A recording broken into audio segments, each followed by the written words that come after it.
ओम शांति।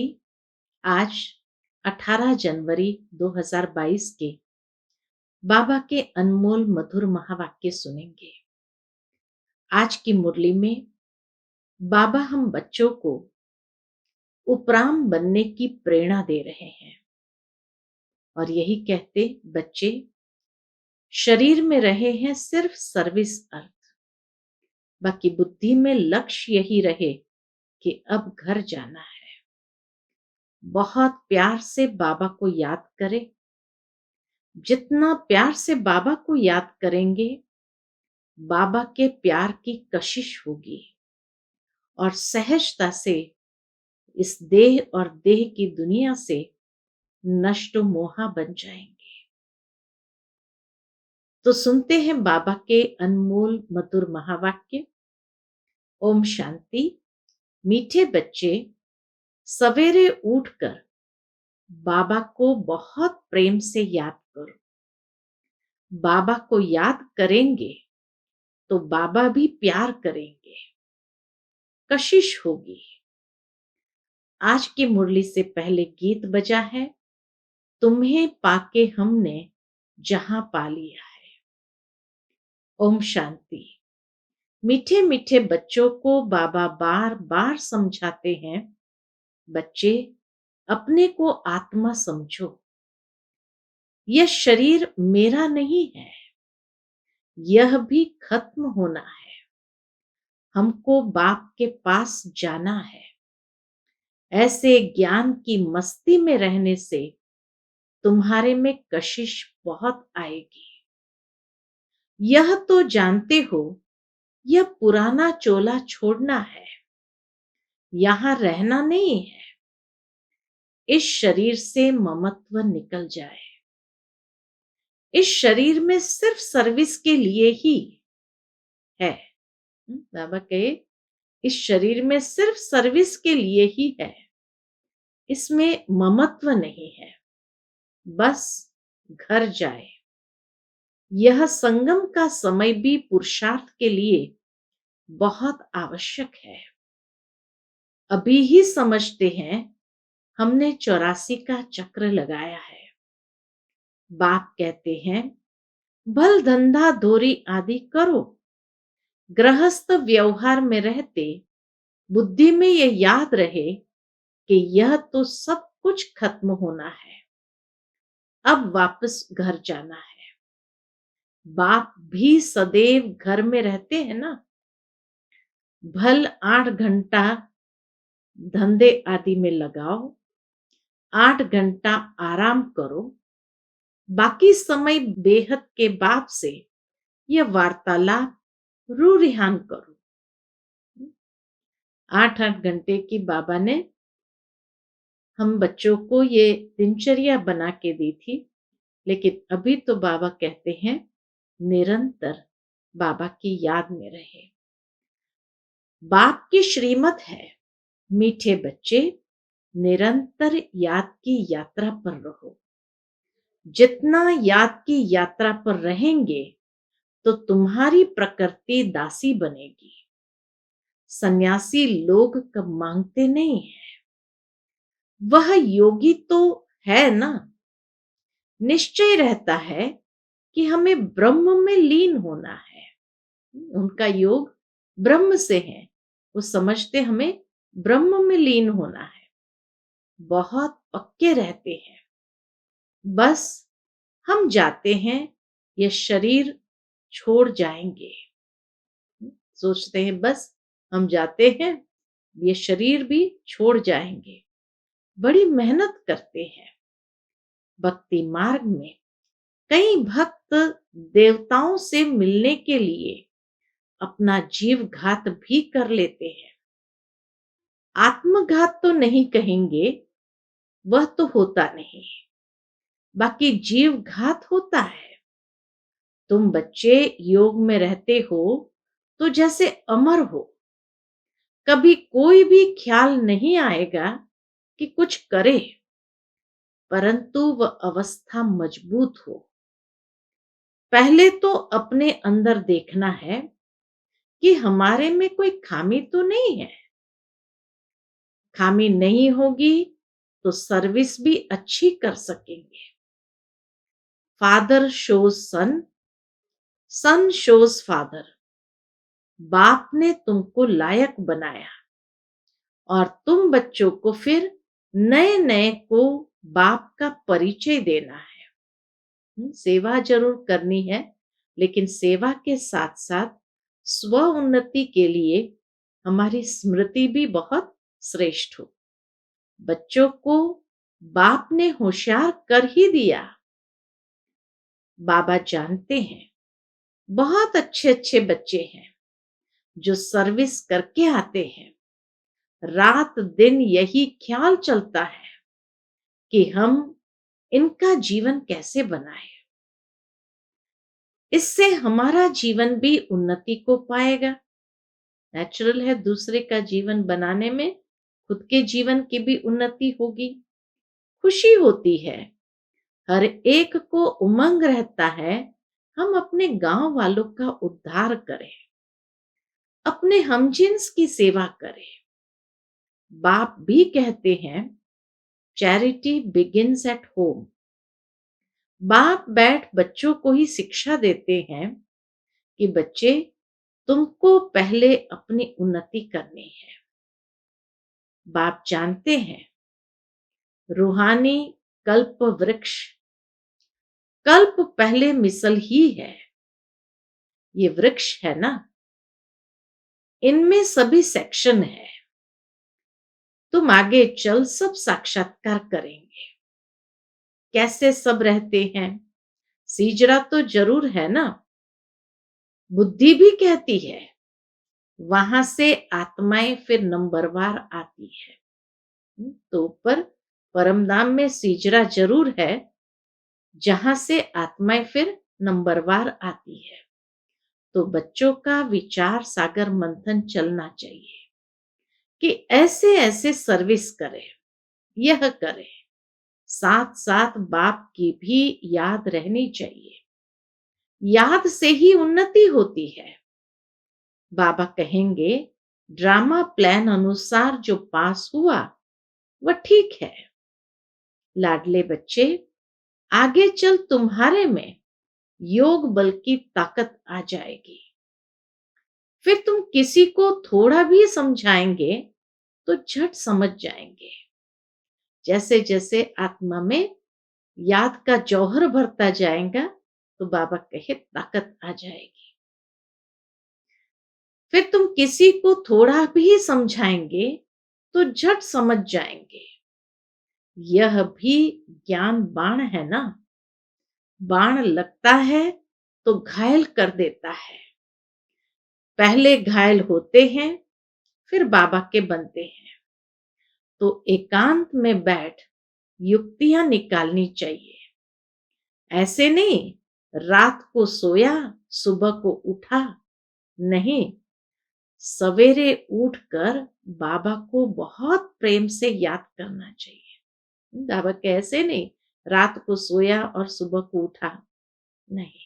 सवेरे उठकर बाबा को बहुत प्रेम से याद करना चाहिए। रात को भी याद में सोना चाहिए। बाबा को याद ही नहीं करेंगे तो बाप फिर प्यार कैसे करेंगे? कशिश ही नहीं होगी।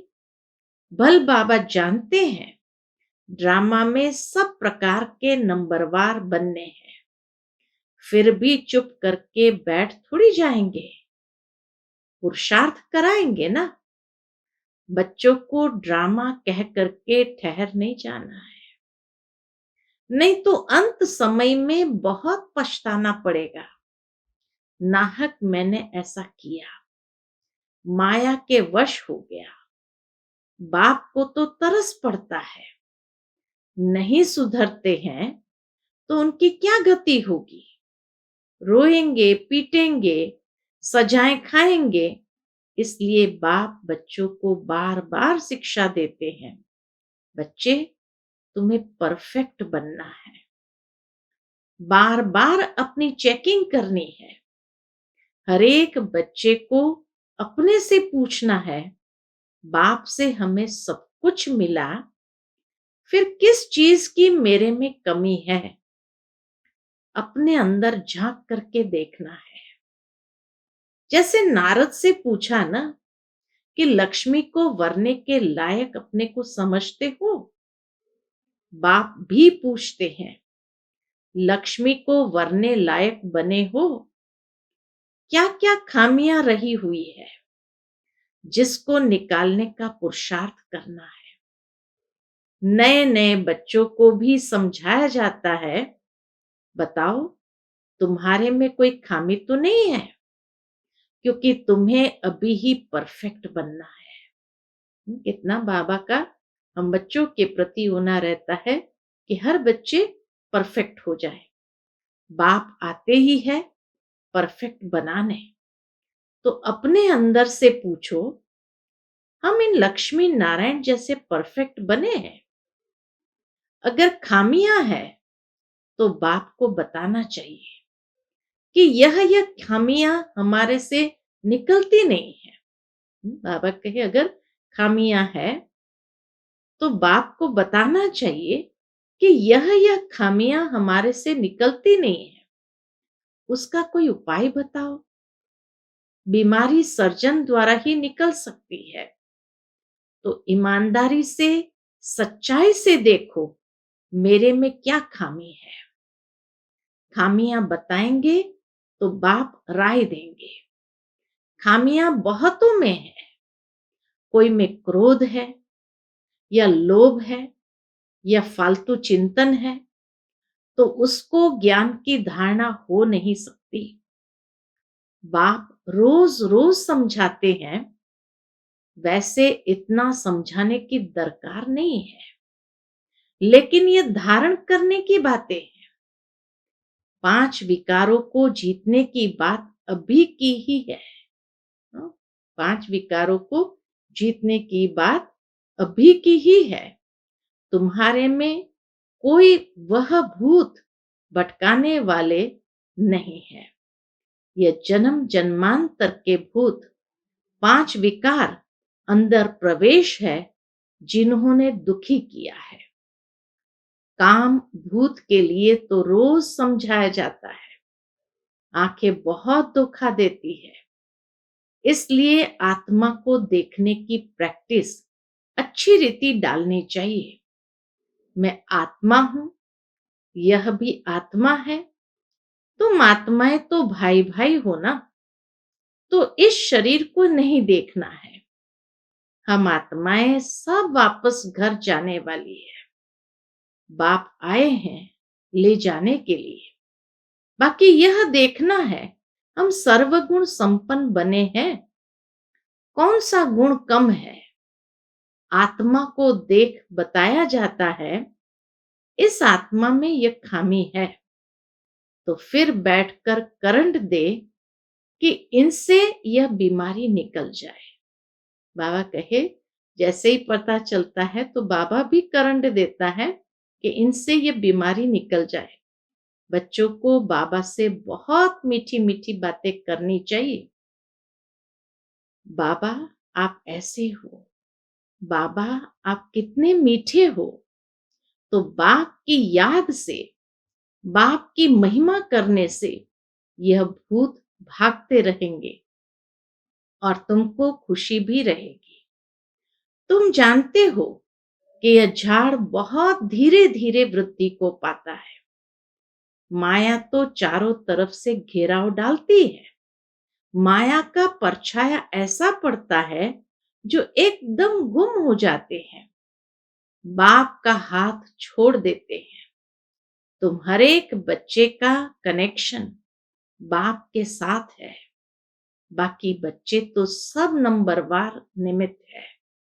अच्छा, अति मीठे, अति लाडले, सर्व सिकिलधे बच्चों प्रति मात पिता बाप दादा का दिल व जान सिक व प्रेम से याद प्यार और गुड मॉर्निंग। रूहानी बाप की रूहानी बच्चों को नमस्ते। हम सब रूहानी बच्चों की रूहानी बाप को याद प्यार गुड मॉर्निंग और नमस्ते। नमस्ते। शुक्रिया बाबा, शुक्रिया।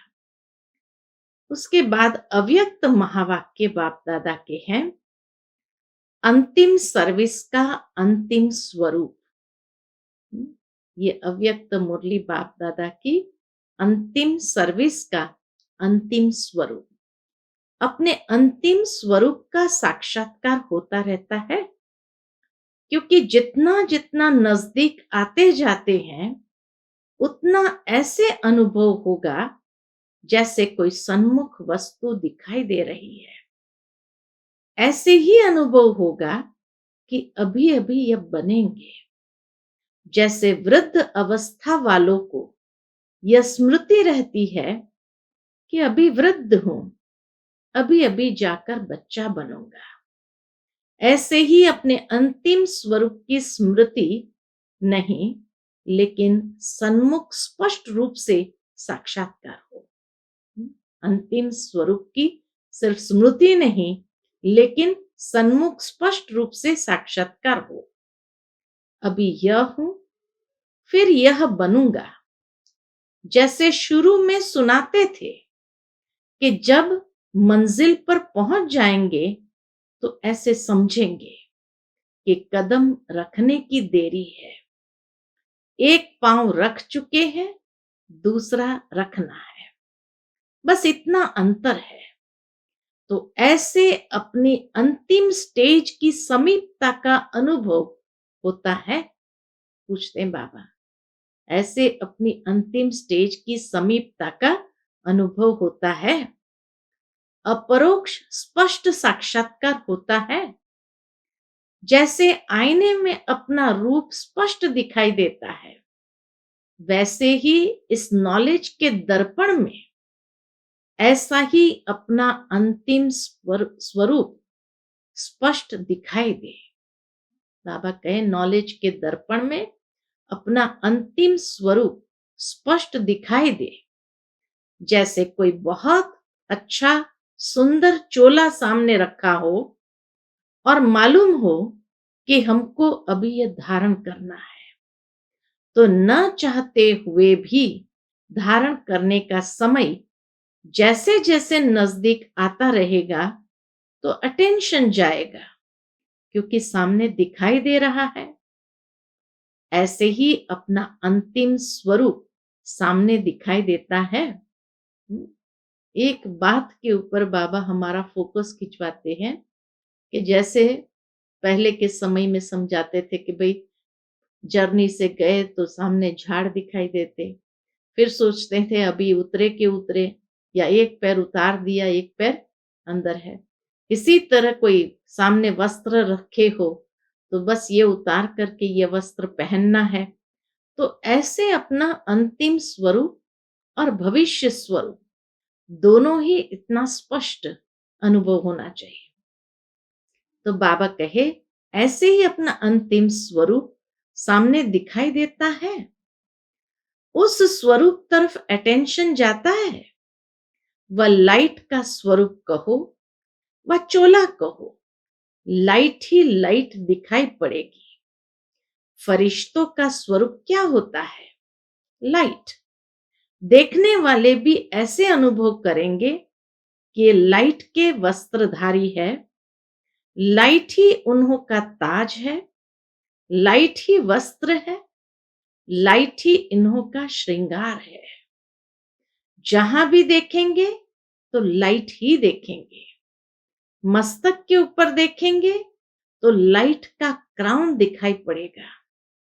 नैनों में भी लाइट की किरणें निकलती हुई दिखाई देंगी।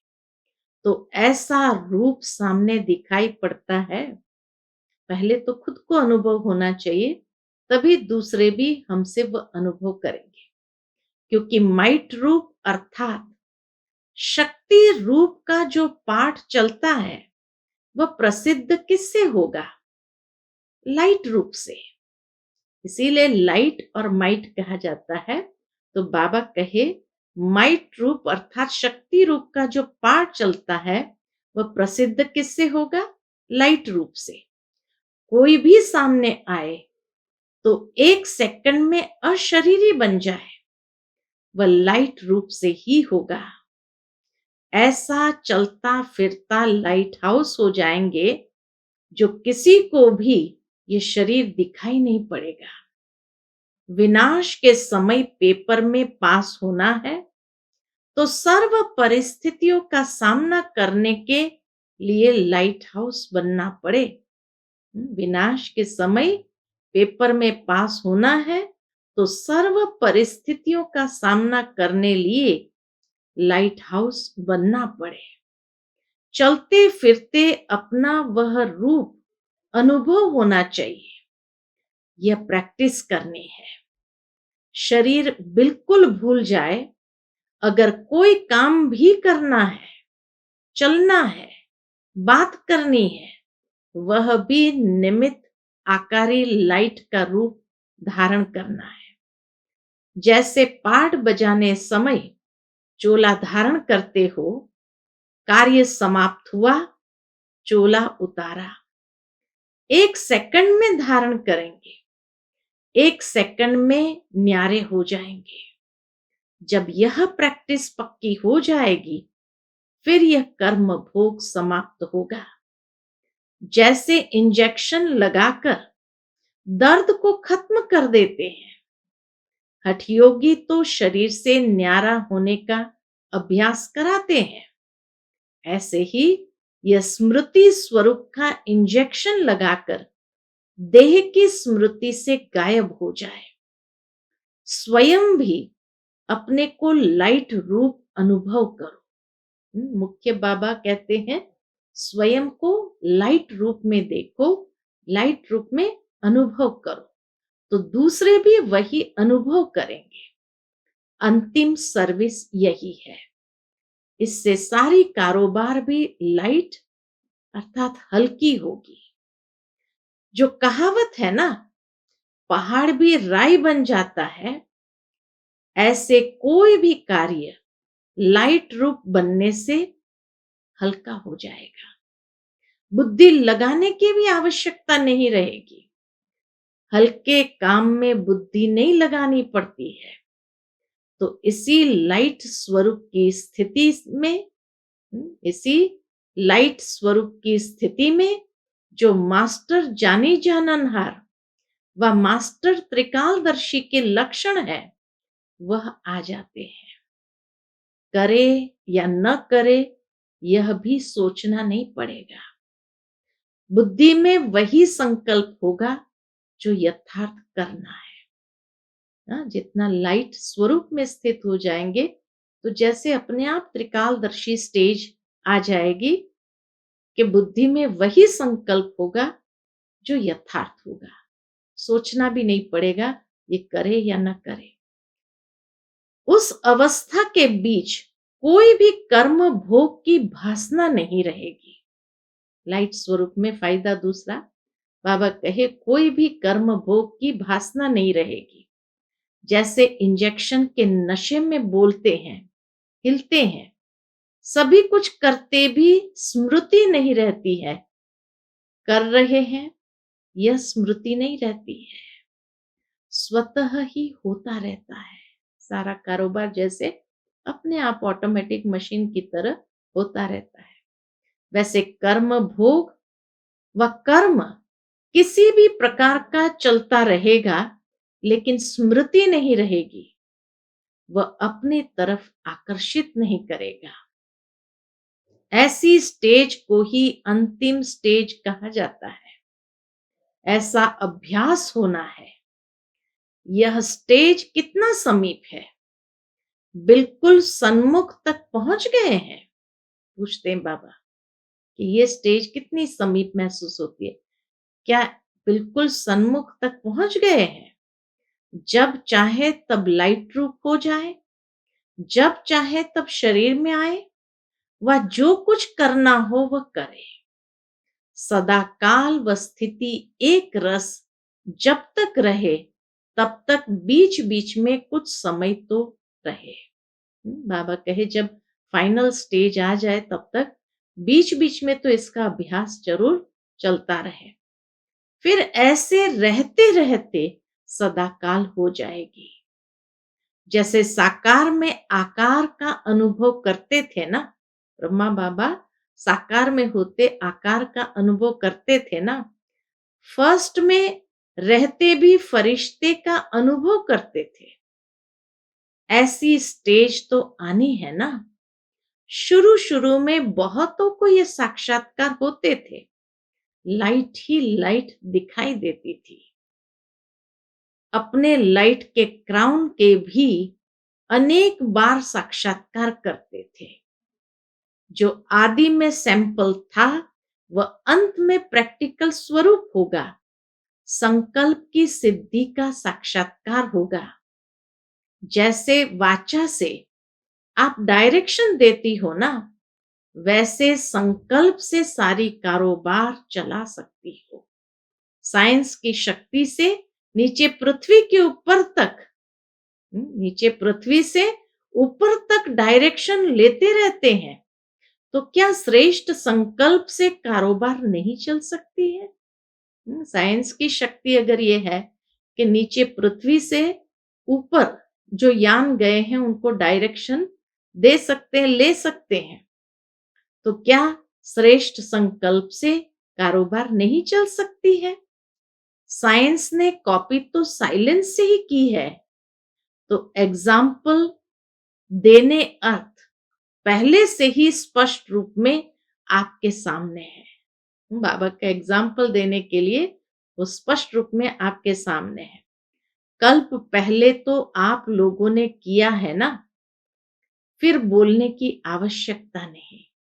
जैसे बोलने में बात को स्पष्ट करते हैं, वैसे ही संकल्प से सारी कारोबार चले। जितना जितना अनुभव करते जाते हो, एक दो के समीप आते जाते हो, तो संकल्प भी एक दो से मिलते जाते हैं। लाइट रूप होने से व्यर्थ संकल्प, व्यर्थ समय समाप्त हो जाने के बाद संकल्प वही उठेगा जो होना है। आपकी बुद्धि में भी वही संकल्प उठेगा और जिसको करना है उनकी बुद्धि में भी वही संकल्प उठेगा कि यही करना है। नवीनता तो यह है ना, यह कारोबार कोई देखे तो समझेंगे इन्हों की कारोबार कहने से नहीं, इशारों से चलती है। नजर से देखा और समझ गए, सूक्ष्म वतन यहां ही बनना है। अच्छा, ओम शांति।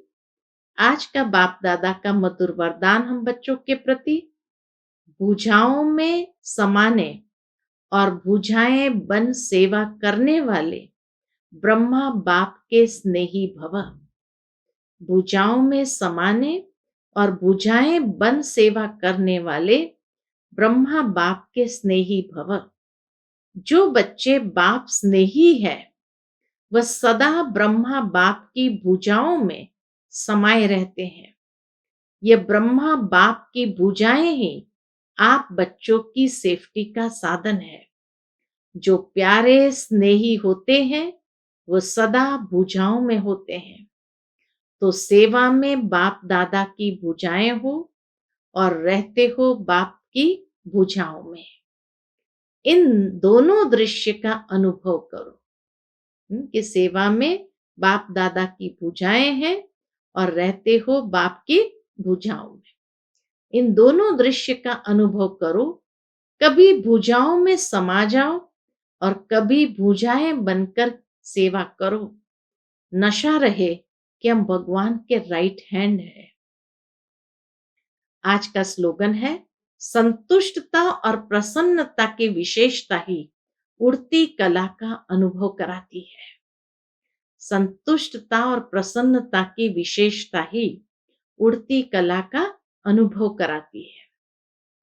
आज की लवलीन स्थिति का अनुभव करने के लिए बाप का बच्चों से इतना प्यार है जो अमृत वेले से ही बच्चों की पालना करते हैं। दिन का आरंभ ही कितना श्रेष्ठ होता है।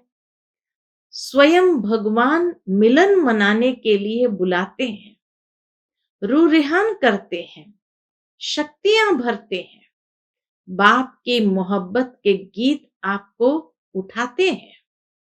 कितना स्नेह से बुलाते हैं, उठाते हैं। मीठे बच्चे, प्यारे बच्चे आओ। तो इस प्यार की पालना का प्रैक्टिकल स्वरूप सहज योगी जीवन का अनुभव करो। अच्छा, ओम शांति।